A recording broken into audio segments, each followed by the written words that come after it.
Agriculture जो भी पढ़ते हैं, they are not narrow minded, मतलब मुझे इसी फील्ड में जाना ऐसा नहीं है।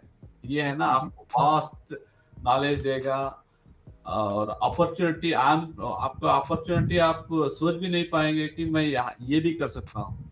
मेरे बहुत सारे मित्र जूनियर्स ऐसा है कि they have gone into civil services में जा रहे हैं, सिविल सर्विस आईएएस ऑफिसर बन गए हैं, आईपीएस बन गए हैं, आईआरएस मतलब रेवेन्यू ऑफिसर बन गए हैं, फॉरेस्ट्री ऑफिसर बन गए हैं।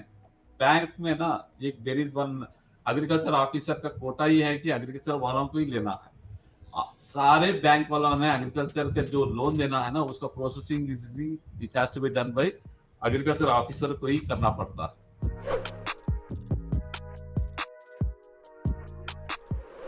हेलो फ्रेंड्स, मैं डॉक्टर श्याम आप सभी का स्वागत करता हूं।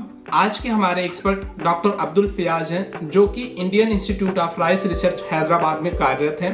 डॉक्टर साहब, हम आपका स्वागत करते हैं, साथ ही साथ आपको धन्यवाद देना चाहते हैं कि आपने हमारे इनविटेशन को एक्सेप्ट किया और आज हमारे लिए समय देने के लिए आप यहाँ पे आए हुए हैं।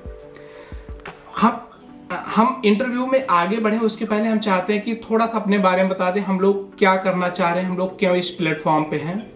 हम लोग एम्बिशियस यूथ के माध्यम से ऐसे उन सभी युवक को जो कि आगे बढ़ना चाहते हैं पर सही गाइडेंस ना मिल पाने के कारण वो आगे नहीं बढ़ पाते हैं, तो हम ऐसे युवकों को गाइडेंस के साथ साथ उनके लिए जो बेहतर रिसोर्स है उनको भी प्रोवाइड कर रहे हैं। साथ ही साथ हम हमेशा एक एक्सपर्ट को बुलाते हैं किसी भी एक फील्ड से लेकर के, उनसे क्वेश्चन पूछने का मौका भी उनको देते हैं ताकि उनको उस पर्टिकुलर फील्ड के बारे में बेहतर इंफॉर्मेशन मिल सके और वो सही तरीके से अपने कैरियर को, अपने जिस भी वो कैरियर फील्ड में जाना चाहते हैं वो सही तरीके से वो चूज कर सकें और उसमें बेहतर परफॉर्मेंस कर सकें।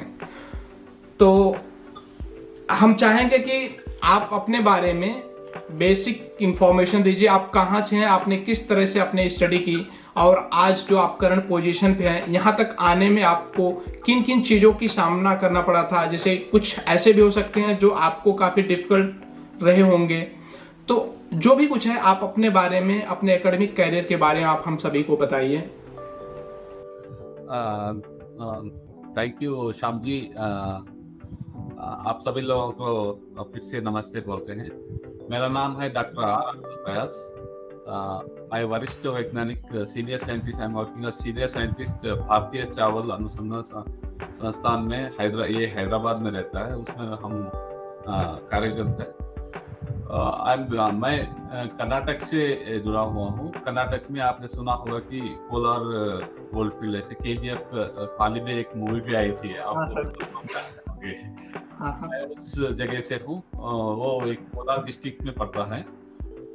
मैं एक विलेज से हूँ, एक नायनाहल्ली ऐसे एक विलेज है, वो केजीएफ के पास में रहता है। उस विलेज में मेरी पढ़ाई वगैरह हम विलेज में किए थे 1 से 4 तक। बगल में एक शहर था, वहाँ हम 10वीं तक पढ़े। उसके बाद तब जब हम पढ़े, हम इट वाज अराउंड 95 और 96 97 उस टाइम में हम लोगों को क्या करना है, कैसे, क्योंकि हमारे यहाँ खेती बाड़ी यही चलती है। वी आर एग्रीकल्चर फैमिली से थे, तो एग्रीकल्चर में क्या करना है, कैसे करना है, उस टाइम में हमें पता नहीं था कि एग्रीकल्चर फील्ड भी होता है। क्योंकि हमारे यहाँ सिर्फ, क्योंकि मैं कर्नाटक से हूँ, वहाँ सिर्फ पढ़ाई के बाद सिर्फ वो जानते थे कि ओनली 2 सब्जेक्ट जा सकते हैं, या तुम इंजीनियर बनो या मेडिकल डॉक्टर बन जाओ। उस छोड़ के कुछ भी नहीं था। ये सच्चाई है, क्योंकि ना मैं जब पढ़ रहा था मुझे सिर्फ 2 ही क्वेश्चन पूछते थे, या तुम डॉक्टर बनोगे या इंजीनियर बनोगे। तो मैं सोच रहा था कि ये 2 छोड़, हमारे यहाँ 10वीं पढ़ने के बाद, 10वीं मतलब 10th का एग्जाम पढ़ने के बाद एक ऑप्शन दिया जाता है कि या पीसीएमडी, हमारे ये स्टेट में, कर्नाटका स्टेट में फिजिक्स, केमिस्ट्री, मैथ्स, बायोलॉजी साथ में पढ़ना है। अगर साइंस लेते हैं तो 4 सब्जेक्ट पढ़ना है, अगर 3 ही है या आर्ट्स को चुनना है, या तुम्हें साइंस में जाना तो 4 पढ़ना है। क्योंकि दूसरे स्टेट में ऐसा नहीं है। दूसरे स्टेट में अगर आप आंध्रा ले लेंगे, तेलंगाना ले लेंगे, उनको या मैथ्स को चूज करना है या बायोलॉजी चूज करना है। बायोलॉजी चूज करेंगे तो वो डॉक्टर बनेंगे, मैथ्स को चूज करेंगे तो वो इंजीनियरिंग आईआईटी में ऐसे जाएंगे। ऐसा माहौल था। जब हम पीसीएमबी के बाद पीसीएम, क्योंकि मैं साइंस में पढ़ना चाहता था, हमारे कर्नाटक में पीसीएमबी 4 सब्जेक्ट पढ़ाए जाते हैं। कि पढ़ाई के बाद मैं सोच रहा था कि वहाँ एक कॉमन एंट्रेंस टेस्ट करते हैं। उस कॉमन एंट्रेंस टेस्ट में जब लिखते हैं, वो एग्रीकल्चर रिलेटेड नहीं था, क्योंकि हाल ही में उसको जोड़ दिया गया है कि कॉमन एंट्रेंस अभी है ना। जब मैं पढ़ रहा था तब एग्रीकल्चर को कॉमन एंट्रेंस टेस्ट में नहीं लगाया था, ओनली इंजीनियरिंग या मेडिकल ही होता था। क्योंकि सब विलेज से आए थे, तो हमारा कोई वहाँ तब ऐसा नहीं था, ऐसा माहौल नहीं था कि आप लोगों को कुछ बढ़िया से कोचिंग मिले। ऐसे हमारे टीचर्स आते थे, वो जो पढ़ाते थे उसी को सीखा है हमने।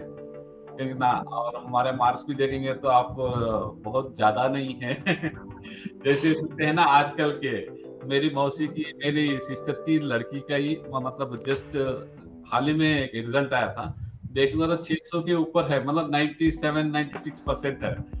मगर मेरा देखेंगे तो इट विल ऑलमोस्ट, क्योंकि हमारे यहाँ उतना ये नहीं था तब। क्योंकि अब है ना, एजुकेशन बहुत सुधर गया है, ये हो गया वो, मतलब बहुत सारे अपॉर्चुनिटी है, बहुत सारे फील्ड ऐसे है।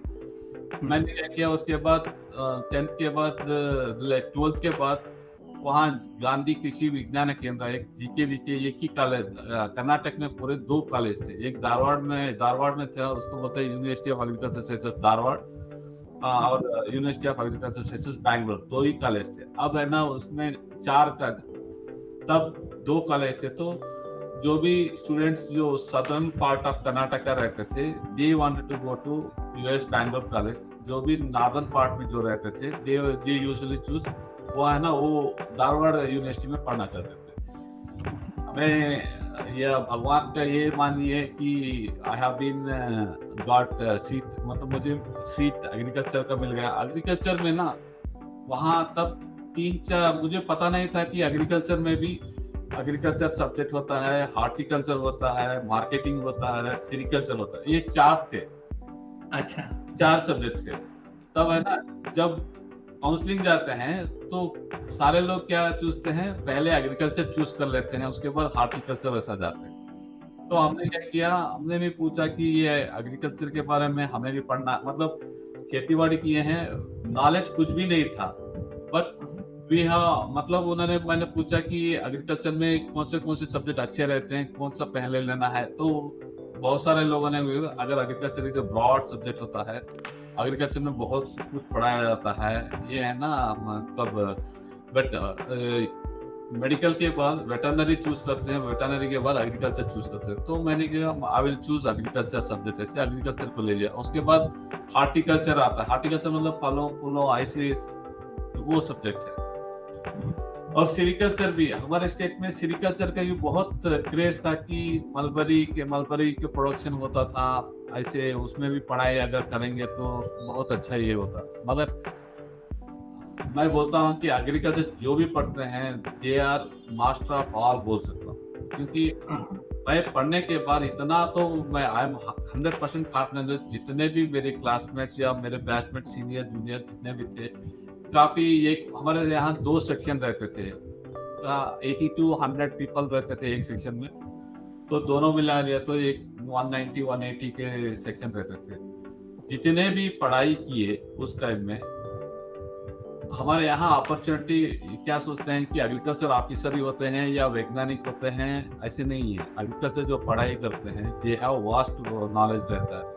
बहुत सारे लोग सिविल्स में चले जाते हैं, 3rd 4th ईयर में, ये प्रोफेशनल डिग्री रहता है, 4 इयर्स का रहता है एग्रीकल्चर। जैसे इंजीनियरिंग का भी 4 इयर्स रहता है और मेडिकल का 5 इयर्स रहता है। एग्रीकल्चर में जो पढ़ाई करते हैं ना, ये इवन साइकोलॉजी का सब्जेक्ट भी रहता है, पता है आपको? नहीं मालूम sir. When you read agriculture, not only agriculture में एक सब्जेक्ट फिशर्स के बारे में, फिशरी का कोर्स भी रहता है आपको, और डायरी का कोर्स भी रहता है, और इवन एनिमल हस्बेंड्री के जो भी रिलेटेड हैं, वेटरनरी के एक सब्जेक्ट पढ़ाया जाता है। इवन साइकोलॉजी के बारे में भी एक सब्जेक्ट रहता है। इवन बेसिक आप पढ़ाई करना है ना, इंग्लिश लैंग्वेज से लेकर एडवांस कोर्स तक आपको पढ़ाया जाता है एग्रीकल्चर। इसीलिए मैं बोलता हूँ कि एग्रीकल्चर जो भी पढ़ते हैं, they are not narrow minded, मतलब मुझे इसी फील्ड में जाना है ऐसा नहीं है। ये है ना, आपको वास्ट नॉलेज देगा, और अपॉर्चुनिटी आपको अपॉर्चुनिटी आप सोच भी नहीं पाएँगे कि मैं यहाँ ये भी कर सकता हूँ। मेरे बहुत सारे मित्र जूनियर्स ऐसा है कि they have gone into civil services में जा रहे हैं। सिविल सर्विस आईएएस ऑफिसर बन गए हैं, आईपीएस बन गए हैं, आईआरएस मतलब रेवेन्यू ऑफिसर बन गए हैं, फॉरेस्ट्री ऑफिसर बन गए हैं। बैंक में ना एक there is one agriculture officer का कोटा ये है कि एग्रीकल्चर वालों को ही लेना है।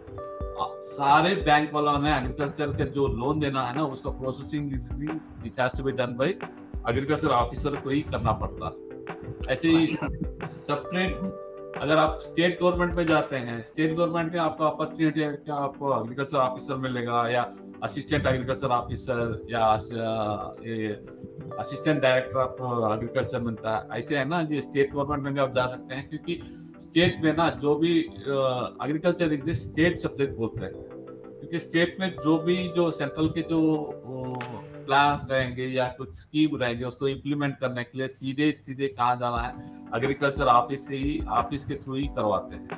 तो आपको अगर कुछ सब्सिडी देते हैं या फर्टिलाइजर का देते हैं या अगर आपको ट्रैक्टर खरीदना है तो आपको कुछ सब्सिडी मिलता है, आपको एग्रीकल्चर ऑफिस को जाना है तो वो लोग आपका प्रोसेसिंग करेंगे और आपको जो मतलब जितना पढ़ाई किए होंगे आप एग्रीकल्चर में है ना वैरायटी के बारे में जानते हैं, डिसीज मतलब कुछ बीमारियों के बारे में जानते हैं, जो पेस्ट बोलते हैं ना कीड़ों के बारे में जानते हैं, कुछ भी पूछ लीजिए एग्रीकल्चर है ना घर में जो हम हमारे यहाँ बाहर ऐसे जो सीखते हैं सब कुछ यहाँ बारी बारी में पढ़ाया जाता है। बहुत सारा इंफॉर्मेशन देते हैं आपको।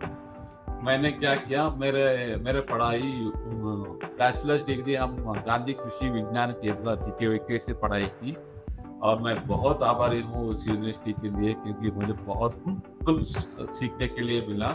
और मैं बोलता हूँ कि ऐसे हमारे यहाँ बहुत सारे यूनिवर्सिटी हैं, आप कुछ भी आप कौन से भी स्टेट में जाइए, जैसे आईआरए है ना, आईआरए क्योंकि यूजी नहीं रहता वो एमएससी पीएचडी करवाता है।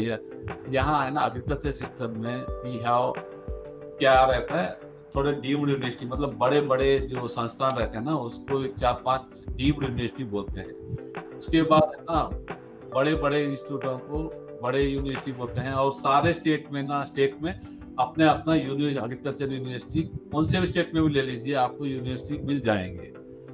और इसके बारे में बोला तो मैं आराम से बोल सकता हूँ क्योंकि आप मेरे बारे में पूछे तो मैंने बीएससी कर लिया, एमएससी भी मैं उसी एमएससी में ना आपको बहुत सारे सब्जेक्ट हैं।